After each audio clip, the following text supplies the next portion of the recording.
નમસ્કાર, હું ભાર્ગવ કાપડી આપનું સ્વાગત કરું છું સરદાર પટેલ યુનિવર્સિટી અને અનુસ્નાતક ઇતિહાસ વિભાગમાં. 1958માં સ્થાપાયેલ આ અનુસ્નાતક ઇતિહાસ વિભાગ અધ્યયન અને અધ્યાપન કરાવે છે અને અધ્યાપનને ખાतिर દૂર પ્રદેશોમાં શૈક્ષણિક પ્રવાસ પણ કરાવે છે. વિભાગના પ્રવાસનો એક અલગ જ ઇતિહાસ છે. દર વર્ષે થતા પ્રવાસ દ્વારા જે ઐતિહાસિક ઘટના જ્યાં બની તે સ્થળને પ્રત્યક્ષ રીતે નિહાળવામાં આવે છે. તેમાં ગુજરાત તો ખરું, પરંતુ ભલે ને પછી તે રાજસ્થાન હોય, મધ્યપ્રદેશ હોય કે ઉત્તરાખંડ હોય, પ્રવાસ તો યોજાવાનો.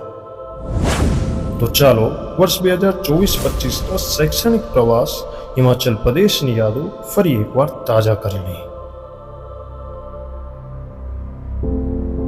તો ચાલો હું પૂજા ઘાડિયા તમને શેર કરાવું હિમાચલ પ્રદેશમાં શિમલા, મનાલી, કુલ્લુ અને મંડીના આહલાદક સ્થળો અને નયનરમ્ય દ્રશ્યોની સરદાર પટેલ યુનિવર્સિટી અનુસ્નાતક ઇતિહાસ વિભાગ દ્વારા વર્ષ 2024-25નો શૈક્ષણિક પ્રવાસ તારીખ 20 ડિસેમ્બરથી 29 ડિસેમ્બર સુધી યોજવામાં આવ્યો હતો. આ પ્રવાસ દરમિયાન સૌપ્રથમ અમે શિમલા ગયા હતા. ત્યાં મોલ રોડ પર ફરવાની, ચર્ચ જોવાની અને ત્યાંના ડૂબતા સૂર્યમાં ડૂબકી મારીને પ્રકૃતિમાં તરબોળ થવાની એક અલગ અનુભૂતિ મેળવી. બીજા દિવસે અમે કુફરી ગયા હતા. આ સ્થળે પહાડ પર ચઢાણ કરીને પહોંચવાનું હતું, તેથી પર્વતારોહીઓ માટે આ આકર્ષણનું કેન્દ્ર હતું. ત્યાંની જુદી જુદી વાનગીઓ અને મીઠાઈઓ જેવી કે પુરકેસ, સિદ્ધુ વગેરેની પણ મજા માણી હતી. ત્યાંની કડકડતી ગુલાબી ઠંડીમાં રાત્રે તાપણું કરીને બધા સાથે વાતો કરવાની એક અલગ જ મજા હતી.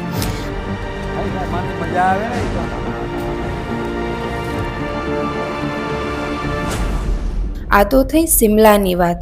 હવે તમને બધાને અહીં બેઠા બેઠા મનાલીમાં પડતા બરફનો અનુભવ કરાવું.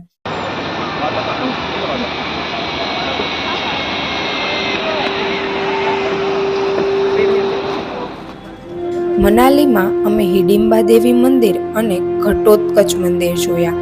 આ મંદિરને સ્થાનિક લોકો ધુંગારી મંદિર તરીકે ઓળખાવે છે. ત્યારબાદ અમે સોલાંગ વેલી જોવા માટે ગયા હતા. ત્યાં જતા જતા રસ્તાના દ્રશ્યો ખૂબ જ નયનરમ્ય હતા. ત્યાં પહોંચતા જ બરફ વર્ષા શરૂ થઈ હતી. ધરતી માતાએ જાણે સફેદ ચાદર ઓઢી હોય તેટલો બરફ ચારે બાજુ જોવા મળતો હતો. આ બરફ વર્ષાએ જાણે બધાના મન મોહી લીધા હોય તેમ બધા આ બરફ વર્ષામાં ઝૂમતા હતા. આ ઠંડીમાં મેગી તો કેમ ભૂલી શકાય. આ આહલાદક ઠંડકમાં બધાએ ગરમ ગરમ મેગીનો આનંદ માણ્યો.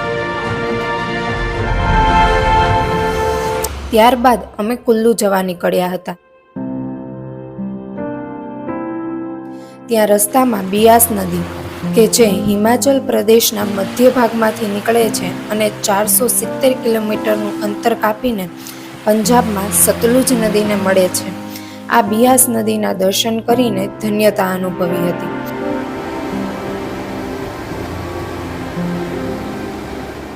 કુલ્લુ પહોંચીને રાત્રે ગરબા રમવાનો આનંદ લીધો હતો.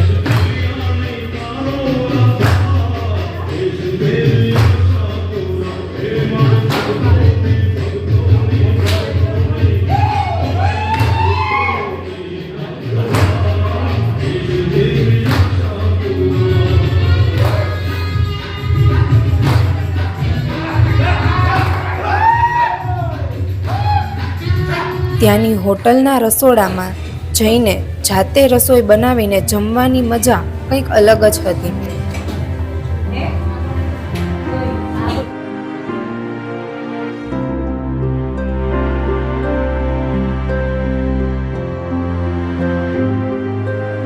ત્યારબાદ અમે મંડી ગયા હતા.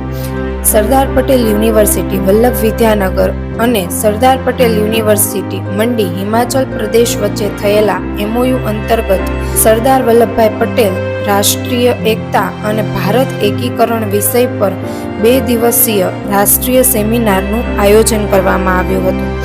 આ સેમિનારમાં સરદાર પટેલ યુનિવર્સિટી વલ્લભ વિદ્યાનગર અનુસ્નાતક ઇતિહાસ વિભાગના 3 PhD વિદ્યાર્થી અને 12 જેટલા MA વિદ્યાર્થીઓએ પેપર પ્રેઝન્ટ કર્યા હતા. स्वतंत्र होने का अनुभव करने के इच्छुक थे, उन्होंने अपने मामा का घर छोड़ दिया और इसके अलावा उन्होंने 500 रुपए का जुर्माना भी लगाया था. पुलिस अधीक्षक જુદા જુદા વક્તાઓ દ્વારા સરદાર પટેલ ઉપર પોતાના વિચારો મૂકવામાં આવ્યા હતા. રાત્રે સાંસ્કૃતિક કાર્યક્રમમાં હિમાચલની સંસ્કૃતિનો પહેરવેશ, ગીતો, નૃત્ય વગેરેના દર્શન થયા હતા. આમ આ શૈક્ષણિક પ્રવાસ ખરી રીતે સફળ રહ્યો હતો.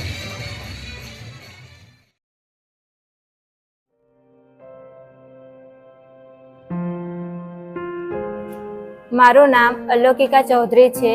હું અનુસ્નાતક ઇતિહાસ વિભાગના સેમેસ્ટર 4ની વિદ્યાર્થીની છું. આ પ્રવાસની અંદર 3 દિવસીય રાષ્ટ્રીય સંગોષ્ઠી કાર્યક્રમ હતો, જેમાં ઘણી બધી માહિતી મળી હતી. ત્યાં ઉપસ્થિત અધ્યાપકો દ્વારા સરદાર પટેલજી ઉપર માહિતી આપવામાં આવી હતી. નમસ્તે, હું રાઠવા જયદીપ અનુસ્નાતક ઇતિહાસ વિભાગ સેમેસ્ટર 2નો વિદ્યાર્થી છું. વિભાગ દ્વારા યોજાયેલ 10 દિવસીય પ્રવાસમાં હું શિમલા પ્રવાસ ગઈ આવ્યો છું. તેમાં મને શિમલાના પ્રખ્યાત પર્યટક સ્થળો જેવા કે સ્નો કિંગડમ કુફરી અને પ્રખ્યાત ચર્ચ મોલ રોડ ને મારો યાદગાર સનસેટ હું જોયો. નમસ્કાર, મારું નામ ઝાડાવાળા દેવ છે. હું અનુસ્નાતક ઇતિહાસ વિભાગમાં સેમેસ્ટર 4માં અભ્યાસ કરું છું. જ્યારે અમે મનાલીમાં ગયા ત્યારે હિડિંબા મંદિર જતી વખતે જીવનમાં સૌ પ્રથમવાર મેં હિમવર્ષા જોઈ.